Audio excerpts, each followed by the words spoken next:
Best 2000 year hotel award ప్రకటించబోతున్నారు government.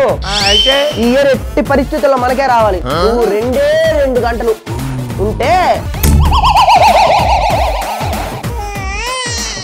అదేంటి బాబాయ్ అలా వచ్చింది? అసలే మా అమ్మకి పెద్ద కొడుకుని. ఓన్లీ మిగతా ఉన్నారు సంతోషం. కత్తిరికాయ రసవంగి. అమ్మా 10 రూపాయలు.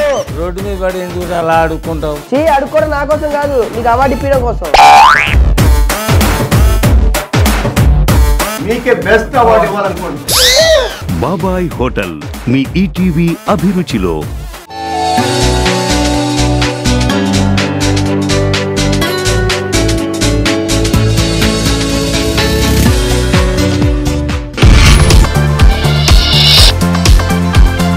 ఈటీవీ అభిరుచి మీ వంటింటి నేస్తం.